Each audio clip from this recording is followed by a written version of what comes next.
Need some fast, cheap, reliable MUT coins? Go to MMOXP.com and use discount code MONEYSHOT for 5% off your order. Link in the description below.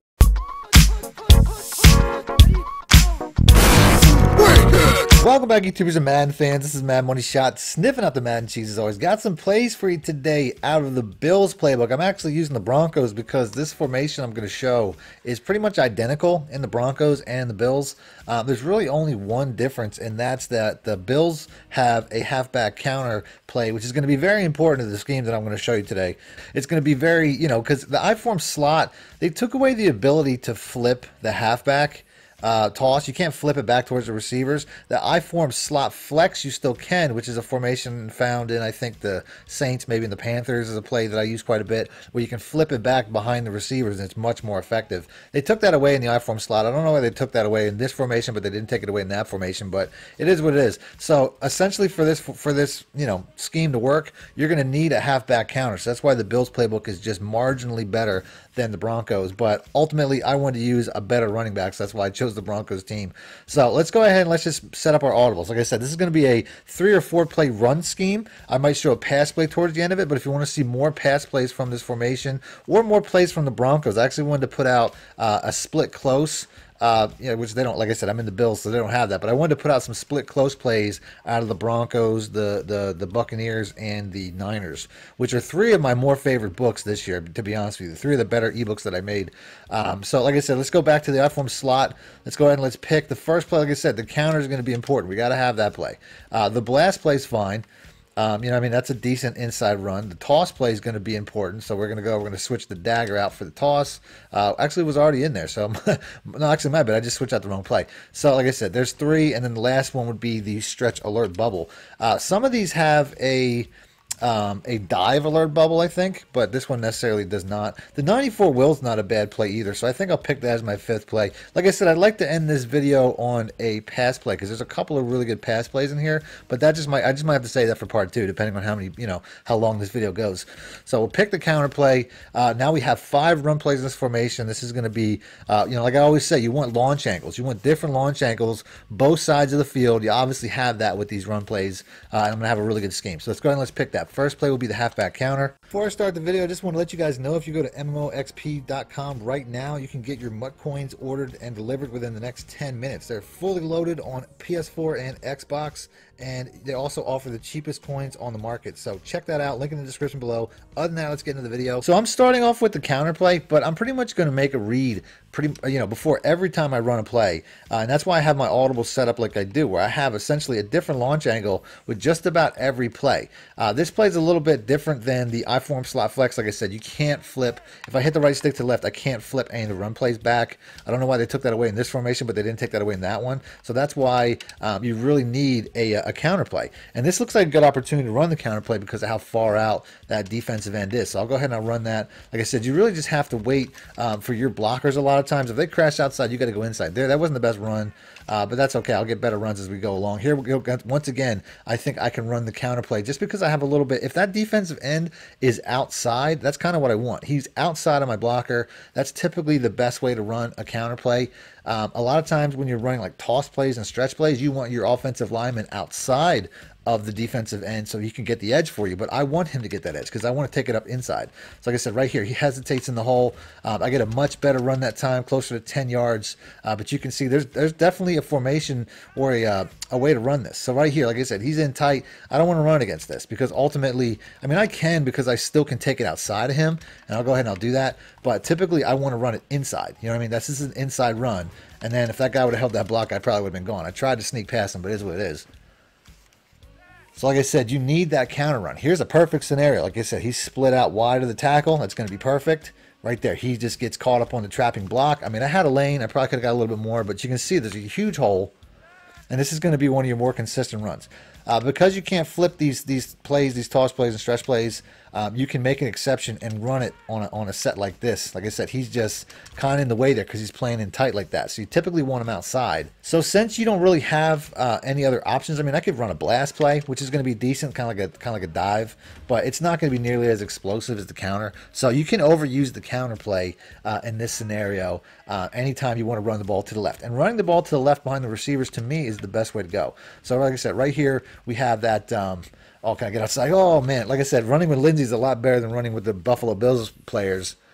But anytime I want to take it to the left, just as long as I have a decent gap, like I said, any gap that I have between the defensive end and the tackle is going to make this play way more successful. And like I said, you can see sometimes I'm just running it right up the middle. Like that was essentially a dive with a huge lane because of the pulling lineman. So without a doubt, like I said, the counter play is one of the best ones. Other than that, I mean, you're going to have times where you're going to want to run the stretches and the tosses. I would say they're best saved against man coverages. This looks like it could possibly be a man alignment, but I would guess it's more like a cover 3. So in this scenario, if I want to run like a stretch alert bubble, I can probably get the advantage on the throw. So like I said right here, anytime they're playing like a cover 3 like that, typically they're not going to cover that well because it's an off coverage for the outside receiver, the blocking receiver, and typically the zone won't come down. So here we go. Now we finally get man coverage. So I have my choice. The stretch alert bubble, I don't think that bubble is going to get open against man. Typically it does not. So the toss is probably the better way to go. Or if you want to run the stretch bubble, you can just do it with no real option. You're just not going to, you're not going to throw it. You know what I mean? You just know that when you do it, you're doing the stretch the entire way. So like I said, that's what I like about these formations, this concept. You can find this concept in pretty much any playbook, or like probably half the playbooks, I would say, where anytime you have a I-form slot or a I-form slot flex, a strong slot, a weak slot, anytime you have a formation that has 2 wide receivers on one side and then they have a variable of plays like this, it's really going to give you a huge advantage. So like I said, here once again, we have a man coverage. There's no cornerback on the right side, so I know that I want to run my stretch or I want to run my toss. To me, the stretch is a little bit safer. The toss is a good play, but there's opportunities because of the pulling linemen for them to take bad angles and the play get blown up. Like I said right here, I didn't get blown up luckily, but you can see like he's getting in there to the point where he can blow up the play. It can also be more explosive. The stretch play is a really good play. We're getting a lot of man coverages here. The stretch play is a really good play. I'd say it's a little bit more consistent. You know what I mean? Like right there. I mean, I have no pulling linemen. I have no real opportunity. They stick their blocks, man on hat, right, hat on hat, and I can get outside really consistently. So here, like I said, it looks like we have probably a cover 3, probably a man. Honestly, this is probably a man cover 1 because of the way that Sanders' cornerback is so far down. Typically, cover 3 cornerbacks don't play down like that. So, like I said, man coverage takes away the need for a bubble. Since we have a defender to the outside right there, I'd say the blast or the just keeping it with the counter. The counter is going to be the most consistent play. I'd say that's probably the best look. So like I said, right here, if I could have hesitated a little bit for that center to get that block right there, I'd have been cool with, but so those are pretty much your reads. Like I said, if I got a gap to the left, I'm taking that. If it's a man coverage, like here, this almost looks like a man coverage, but we have a blitzing, looks like we're going to have a blitzing safety or cornerback there. So I really have my choices. I would say the blast would probably be the play. Like I said, anytime you have guys blitzing like that off the backside, I don't want to hesitate with the counter run. Like right there, I mean, I probably could have got a little bit more than I did, but it is what it is. Like I said, I could be taking a loss if I don't make the right call. So there, once again, not necessarily the best run. I had a good block holding up there. I just didn't take it very far. You can try the toss and the stretch plays even if it's a zone. Like I said, right here, I mean, I could probably still get this edge because if it's a cover 3, those cornerbacks play back to the point where they're out of position. So if I see off coverage, I can still do that. So here we go once again. I think this is going to be another cover 3. I'm going to go ahead. I'm going to try this toss. Like I said, anytime I have a cover 3, I mean, these run plays are really going to be really good against cover 3. I really want to have my better, more athletic receiver there. I really like to flip it around and have Sanders running that route because Sutton just kind of, I mean, he's a big guy, but he's not really fast. So here we go, going back to the other side. Again, I find a little bit of a gap.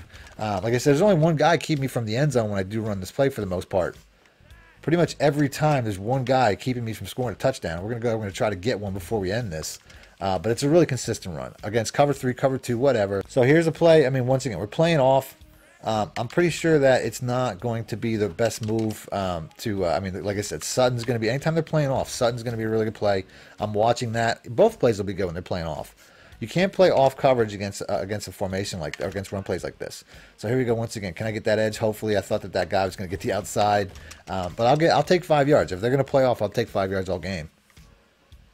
So, you know, that's a good tip if you're playing defense against this. If somebody's running this against you on the defensive side, cover 2 would probably be the best way to go. Here we go. Once again, got a man. Can we just get that block? Like I said, the toss is a good play. The stretch is a little bit more consistent, obviously, but I'm going to, you know, throw that in there.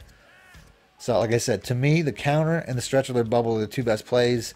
The only time I would hit the blast or the will would be if I have somebody blitzing off of the tight end side and I don't want to get caught from behind because of how slow it takes for the counter play to get started. A lot of times guys blitzing off of the backside can catch you from behind. So then I would switch to a blast. The halfback blast is a pretty good play by itself. You just have to be able to get it outside. And you don't necessarily are guaranteed that edge. Like I said, right there, you can see you can get an inside run lane. And if it wasn't for, I think that's Tyrann Mathieu. I mean, he's been cutting me off quite a bit. But you can see it's a really good inside run. You know, it's a much more direct run. So like I said, I mean, you know, you're definitely going back and forth between the stretch alert bubble and the counter, but the blast is a really good addition. And like I said, I'll take my chances with the toss play. You know, you can hit home runs with this the same way you can hit it with the stretch play, but you can see the stretch play is just way more consistent. So you can definitely mix that in. But you know, to me, it's pretty obvious. You just want the stretch. If you have a playbook with a stretch alert bubble, use a stretch alert bubble. So that's it. That's the video. If you guys want to see more plays from the Broncos or the Bills, because like I said, I really like the Broncos playbook way more better than the Bills. To me, the Broncos is a top 10 book. I mean, it's just I have a lot of pass plays, a lot of great formations out of that. I can do that next. If you want to see that, do me a favor, hit the like button. I'll do that. Or like I said, if you want to see the Bills, you know, let me know in the comment section. Hit the like button, and that's it. Other than that, thanks for watching. Mad Money Shot out. Need more help or just want to show your support? Then head over to my Patreon and join my team, where you can get exclusive content like ebooks and bonus plays, as well as early access to my vids and more. Link in the description below.